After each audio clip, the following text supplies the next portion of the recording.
So right now the Mirages are playing.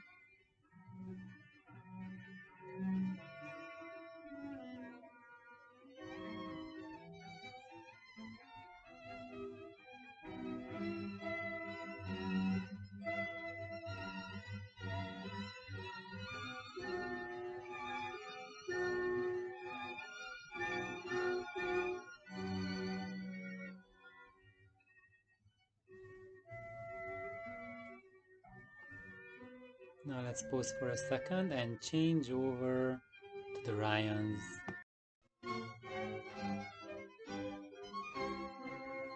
So right now the Ryans are playing.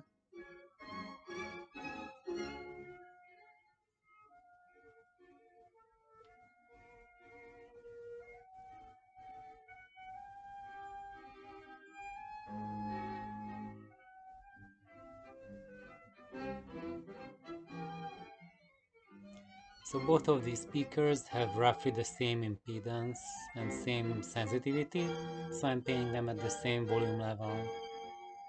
No change in the volume control.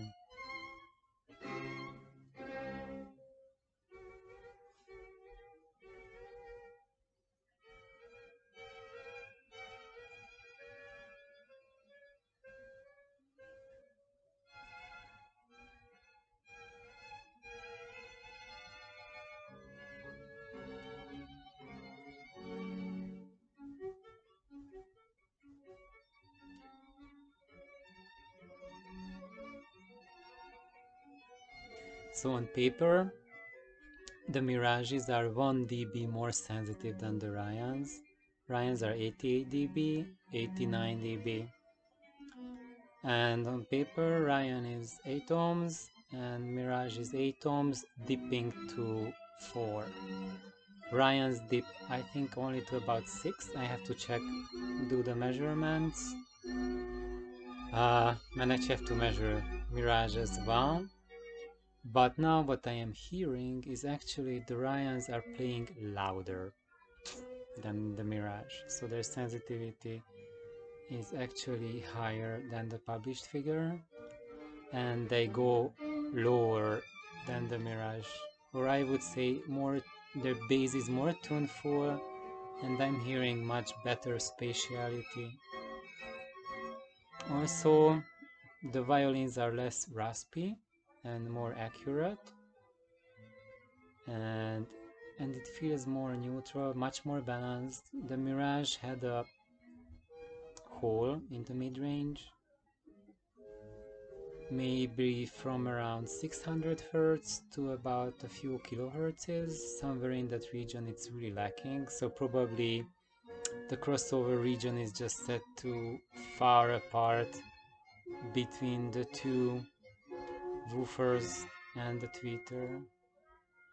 And in addition, the Ryan's tweeter is much more extended than the Mirage's, so we are getting a lot of ambience created by those high frequencies.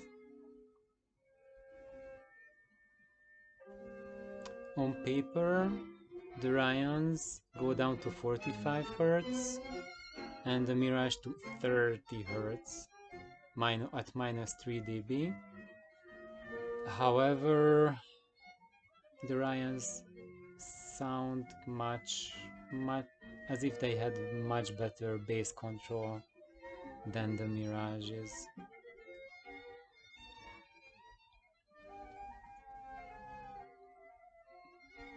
And from the Mirage we are getting much less coloration, so it's a much more accurate response, and it sounds like we are listening to a very nice orchestra, and it sounds more dynamic than the Mirage.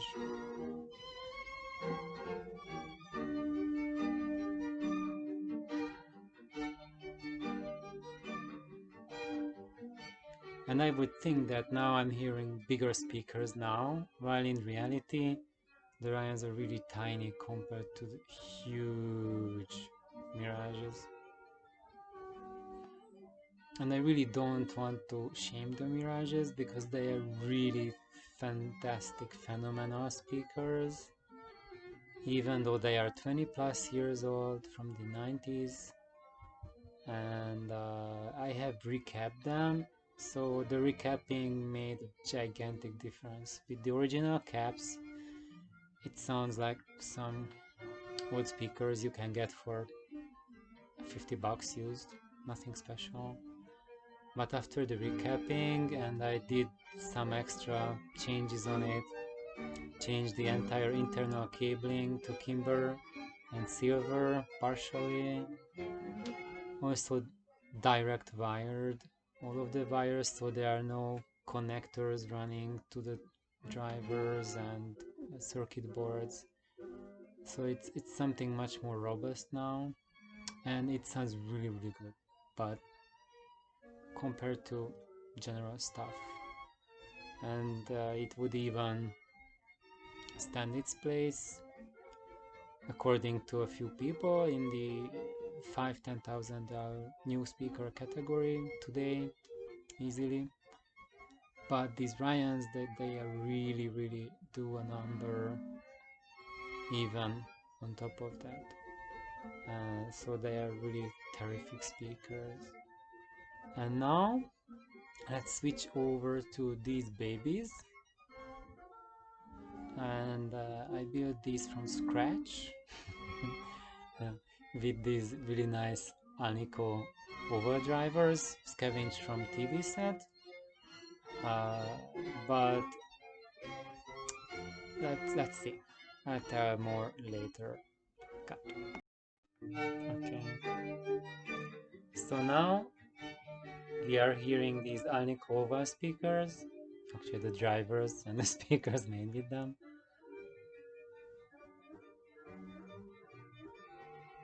I turned the volume down one notch because these are more sensitive than the Ryans.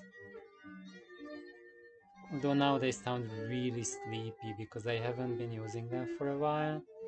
And the Ryans and the Mirages had a lot of hours during the previous day. And actually I listened to the Mirages for about an hour before shooting this.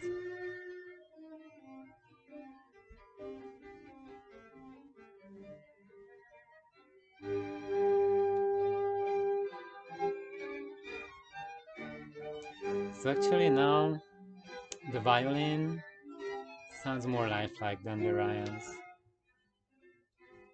You can hear the bow better and it forms a coherent unit. Sounds more like a real violin than a recorded violin. Also I can hear that the sound spectrum is not as even as with the Ryan, so with the Ryan it's much more balanced. And I'm getting a really solid detailed image. And here I do not have the feel that I have a image behind me, but it feels more like there are real instruments playing around. So especially the oboe, it feels more like an oboe playing. It's not as correct as with the Ryans, but it's more palpable.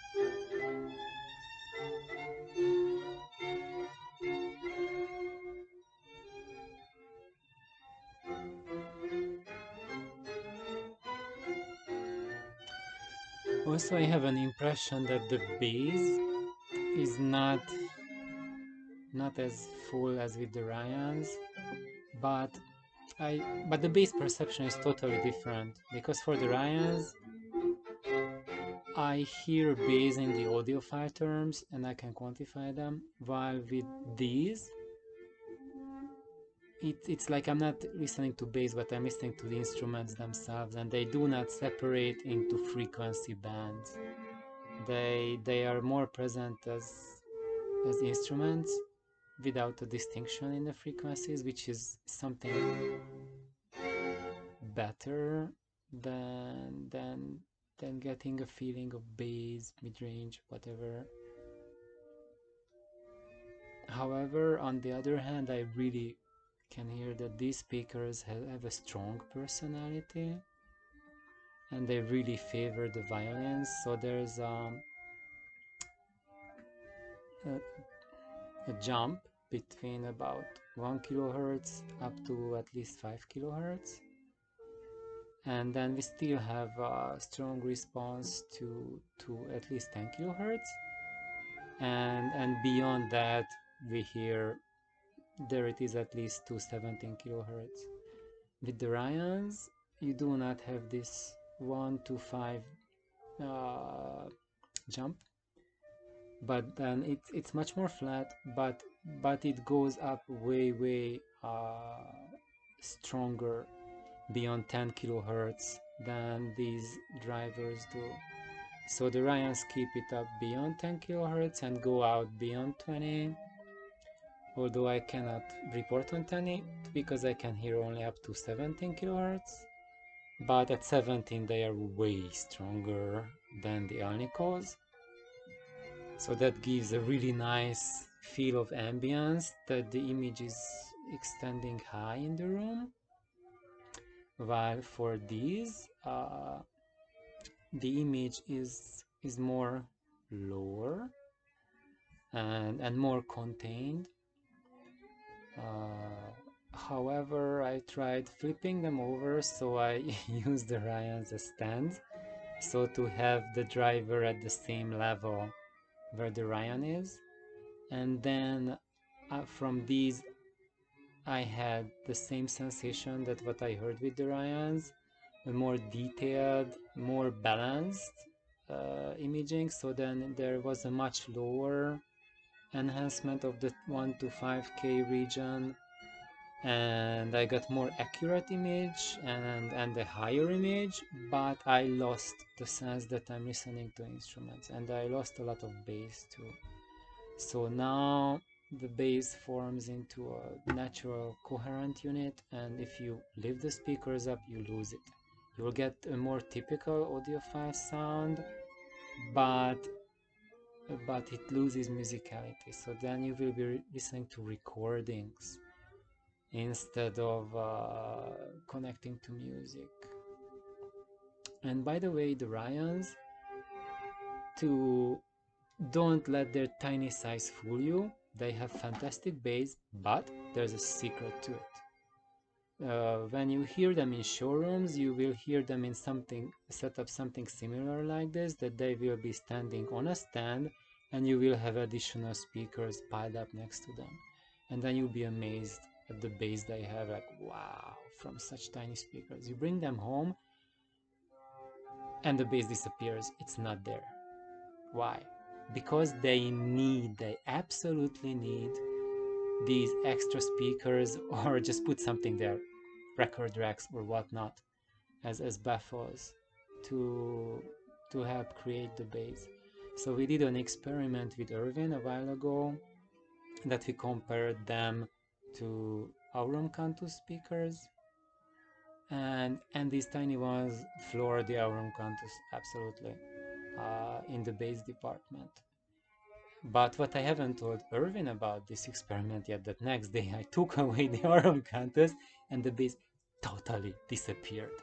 So if you compare like Ryan's on a stand versus the floor stander Aurum Cantus, either one in the room, then Aurum Cantus wins in bass department by a large margin. But if you put it next to the Ryan, then the Ryans absolutely demolish it with their bass capability up to a certain point, because if you try playing them too loud, it's just this volume, and at super loud volumes it's not possible to squeeze out too much bass. You can hear, if you want to crank metal or something, you will feel that the bass starts to compress and shrink.